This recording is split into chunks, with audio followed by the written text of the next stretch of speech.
ọ̀rọ̀ orílẹ̀-èdè Nàìjíríà ti wá dójú ẹ̀ pátápátá báyìí o. Ẹ tún súnmọ́ bí o ẹ̀yin èèyàn.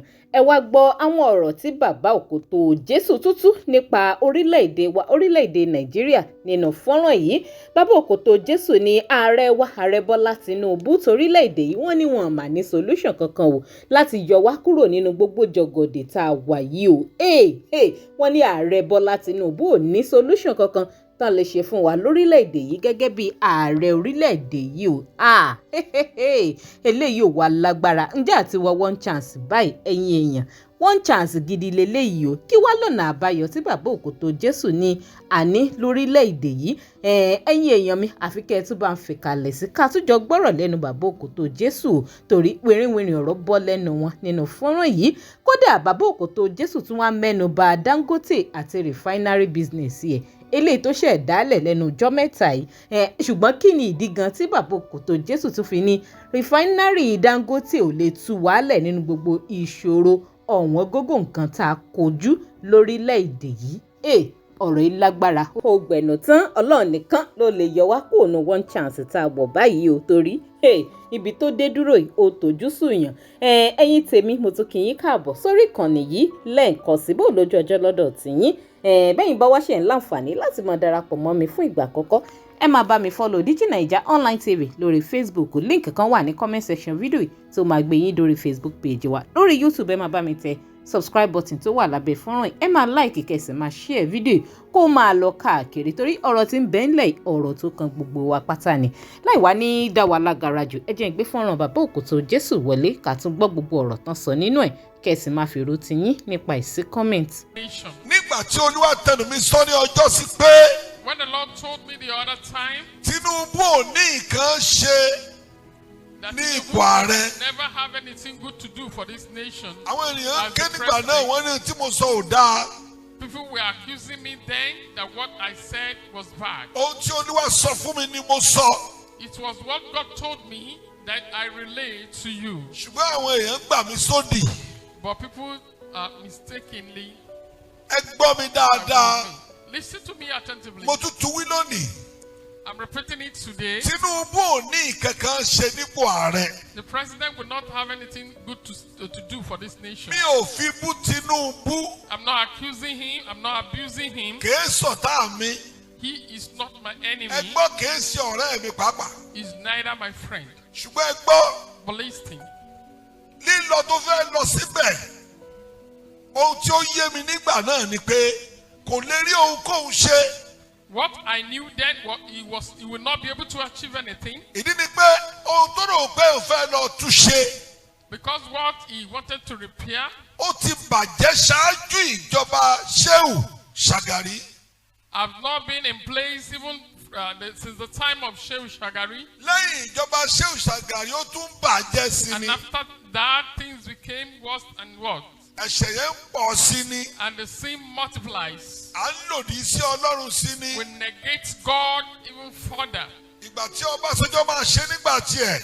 When Obasanjo was there as the president. Òun náà tún ṣe Festac 77. He also had Festac Festac 77. Ẹ gbọ́ mi ẹ̀yin ọmọ Ọlọ́run. Listen to me, children of God. Orílẹ̀-èdè Ọlọ́run ní Nàìjíríà. This nation is of the Lord. A lè ṣe ká mọ́ jìyà rẹ̀. We cannot sin and go scot-free. Gbogbo tó ṣẹlẹ̀ ìyà ẹ̀ṣẹ̀ wa là ń jẹ. What is happening to us is because of the Ẹ jẹ́ things kí we gbogbo have ọmọ Ọlọ́run committed. pátá àwọn ìránṣẹ́ Ọlọ́run tó tọ́. Let all the ministers of God Kó pa ẹ̀mí pa èrò pa ìfẹ́ pọ̀ ká gbàdúrà. K'Olúwa dárí ẹ̀ṣẹ̀ jì orílẹ̀-èdè yìí.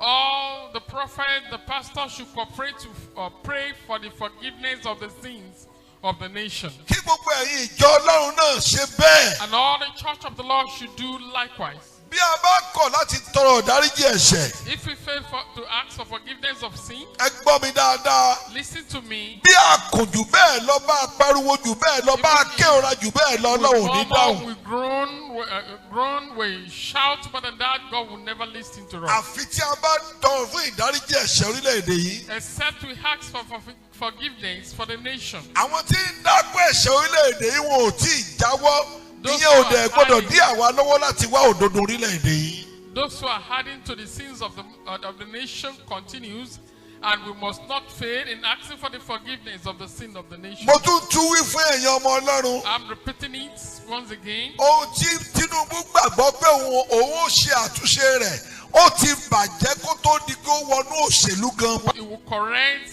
have not been in place even before he joined the politics. Èròǹgbà ẹ̀ ni pé owó túnṣe He tó bá intended tásìkò to tó. do the right thing when it was his own time.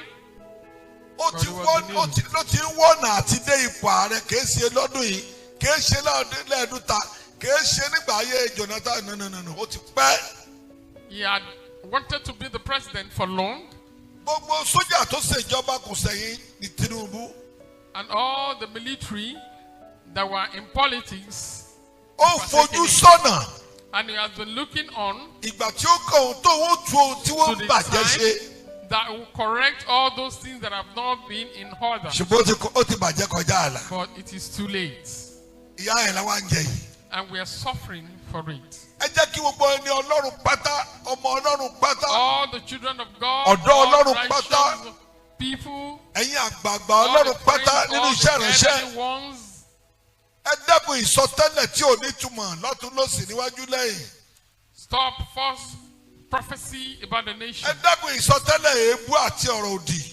And stop negative comments and commentaries. Ẹ jẹ́ pa ẹ̀mí pọ̀ tọrọ ìdáríjì Let ẹ̀ṣẹ̀ fún all orílẹ̀-èdè God yìí. cooperate and ask for the forgiveness of the sins of this Tí nation. a bá lè ṣe bẹ́ẹ̀. And if we can do that, Now, àwa lẹ́yìn ìdáríjì ẹ̀ṣẹ̀ yẹn, after the forgiveness of the sin, mo gbà pé Ọlọ́run yóò gbọ́. I believe the Lord will oblige to Torí our kí ni? request. How? Ìyà yìí ti tó.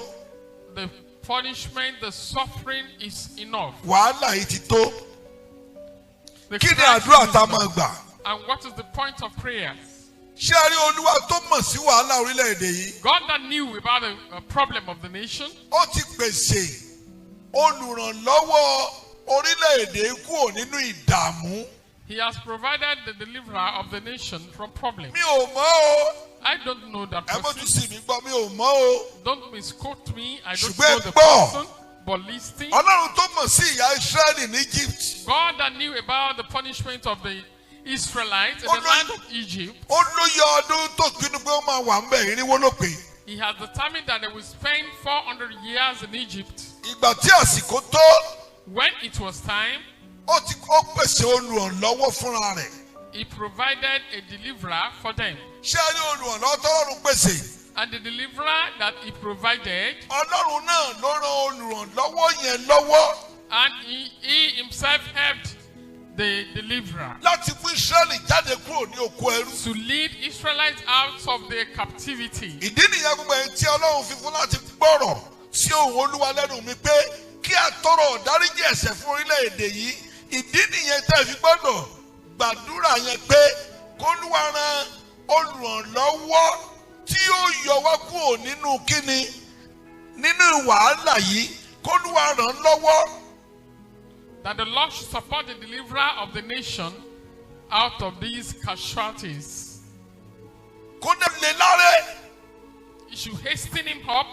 Àwọn olùrànlọ́wọ́ tó lọ́wọ́ fẹ́ lò fún àkóyọ orílẹ̀-èdè Nàìjíríà kúrò nínú wàhálà yìí. Wanted to use for the deliverance of this nation, the Ṣé Lord Ọlọ́run should ti help them, mọ̀? which He foreknew. K'Ọlọ́run ràn wọ́n lọ́wọ́. The Lord should help them. Kókó àdúrà gan nìyẹn o. The Lord should help them. That is the cogent point. Kó lé wọn láre. Hasten them, Kó fi agbára fún wọn empower them láti fòpin sí wàhálà orílẹ̀-èdè to yìí. put a stop to the problem, the crisis of this nation. Ẹ jọ̀ọ́ ẹ tún gbọ́ lẹ́ẹ̀kan sí. Please listen to the prayer point once again. Àsìkò tó tí Ọlọ́run fẹ́ yọ orílẹ̀-èdè kúrò nínú wàhálà yìí. It is time the Lord wants to deliver the nation from this Kò problem. sí ohun tí ìjọba fẹ́ ṣe láti yọ wá kúrò nínú wàhálà yìí. There is nothing that the government can do to deliver us from the Orílẹ̀-èdè mi problem. ò sì lè wá. And no nation can help us. Ṣùgbọ́n ẹ gbóhùn sókè ẹ bí Ọlọ́run. But let us raise our voice in prayers and appeal to Ẹ God. gbàdúrà yìí ní kọ̀kọ̀, ẹ gbà ní gbangba. Pray secretly, pray Ẹ gbà ní publicly, ojúlé dójúlé. pray each household. K'Olúwa dárí ẹ̀ṣẹ̀ Nàìjíríà The jì. Lord should forgive the sins of this nation. Àwọn tó dẹ̀ṣẹ̀ ti bá wàhálà lọ. Those who have sinned have gone with the problem. Àwọn tí wàhálà bá tó dé bá àwọn là. Those who are alive are the one encountering the problem. Kí Olúwa wá ran ẹni tó ti pèsè. And the Lord should help the person he Láti has ran orílẹ̀-èdè provided yìí lọ́wọ́. to help the nation. Láti mú wa kúrò nínú wàhálà. Take us to remove us Kí and save Ọlọ́run us ràn lọ́wọ́. from these casualties, crises, Kí ni mo ní kí problems. Ọlọ́run ó ṣe? The Lord should help him. Kó lè The Lord láré. should help him. Haste him, Kó fi agbára fún. empower him, Kó mí sí. inspire unto Kó him, gba ogun jà fún. and intercede on his Kó behalf gba ogun ṣẹ́ fún. and conquer on his behalf, Kó orílẹ̀-èdè lè kúrò nínú so ìnira. that the nation might leave this position of Ṣé ẹ rí suffering. tí a bá kọ̀ tá a bá ṣe bẹ́ẹ̀? If you fail to do that, A ṣe bẹ̀rẹ̀ wàhálà ni o. the problem have just started. Àwọn èèyàn sọ pé Dangote ti dá rìfáínárì sílẹ̀ ní Nàìjíríà. Dangote ò dá rìfáínárì torí kí ara lè tu Nàìjíríà o. He did not do that so that we might have comfort. Owó tiẹ̀ ló fẹ́ fi rìfáínárì ṣe. It was his own business that he's making. Kìí ṣe Nàìjíríà nìkan ni ó ti ló máa ta epo fún o. And he's not selling the oil to the nation alone. Gbogbo ilẹ̀ aláwọ̀ dúdú pátá ni wọ́n máa ta fún. He's selling it to all African Àti àwọn ìlú countries míì. and some other countries of the world. Owó tiẹ̀ ló ń ṣe. He's just trading. Bó dálé epo ilé rìfáínárì sílẹ̀ jù bẹ́ẹ̀ lọ. Kò ní kí ara ó tu Nàìjíríà o. And his own refinery will never bring comfort Ẹ wá gbọ́ mi dáadáa. because it's business. Ẹ wá Now gbọ́ mi listen kẹ́ to ẹ me tún mi gbọ́ attentively. dáadáa.